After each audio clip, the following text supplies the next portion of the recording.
പരിശുദ്ധനായ വരുമലത്തിന്മേൽ എഴുതി വച്ചിരിക്കുന്നത് പരിശുദ്ധ സിംഹാസനത്തെ വിട്ട് ഒരുത്തൻ പോവുകയോ എഴുതുകയോ എഴുതിക്കുകയോ പറയുകയോ ചെയ്യുന്നവന്റെ വെള്ളവസ്ത്രം പോലും ഉണ്ടായിരിക്കുന്നില്ല.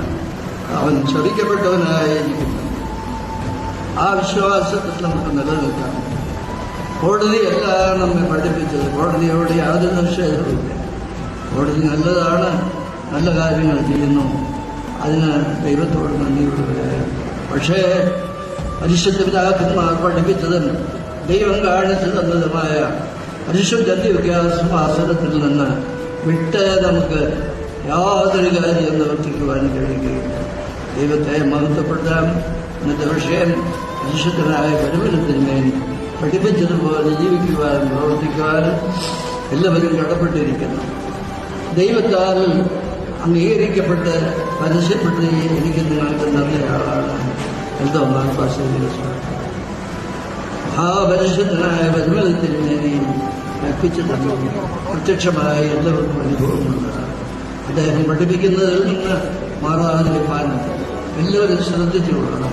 പരിശുദ്ധന്റെ സിംഹാസനത്തിൽ മഹാഭാഗ്യമുള്ളവാണ് ചെന്ന് പരിശുദ്ധ അത്യുഷ്ടായിക്ക് വേണ്ടിയും പൂർവ്വദേശത്തുള്ള എല്ലാ ഉത്തരാപുരന്മാർക്ക് വേണ്ടിയും കഷ്ടപ്പെടുകയും ത്യാഗം ധരിക്കുകയും നാട് വിട്ടോടേണ്ടി വന്നാലും നിങ്ങളുടെ വിശ്വാസത്തിന് മാറാതെ നോക്കുന്ന എല്ലാവരും ചെയ്യുകയാണ്. അതൊക്കെ ഞാൻ ഭാവികമായ എനിക്ക് വേണ്ടി പ്രാർത്ഥിക്കുന്നു. സഭയ്ക്ക് എല്ലാ വിധത്തിലും കൈത്താങ്ങൽ കൊടുക്കണമേ എന്ന് എല്ലാവരോടും ഓർമ്മപ്പെടുത്തുന്നു. ആ വിശ്വാസം നിലനിർത്തുന്നതിന്, ഈ വിശ്വാസം നിലനിർത്തുന്നതിന് ആവശ്യമായിരിക്കുന്ന ക്രമീകരണങ്ങളിൽ ഒത്താശയുണ്ട്. കർത്താവിന്റെ രക്ഷിതാവുമായ യേശു ക്രിസ്തുവിനെ അറിഞ്ഞ് ജീവിച്ചു. അവൻ നമ്മുടെ ഹൃദയത്തിൽ കർത്താവിന്റെ രക്ഷിതാവുമായി ജീവിക്കട്ടെ.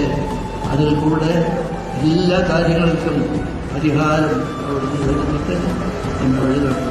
ഈ പരിശുദ്ധന്റെ മധ്യസ്ഥയിലപ്പെട്ട് ഈ കബറിലേക്ക് ഓടിയിരിക്കുകയാണെന്നേ നിങ്ങൾക്കുള്ള സ്വരത്തെ നിങ്ങൾ പുറപ്പെട്ടു പോകുന്ന ഭവനങ്ങളെ കർത്താവ് വാഴ്ത്തി അനുഗ്രഹിക്കുന്ന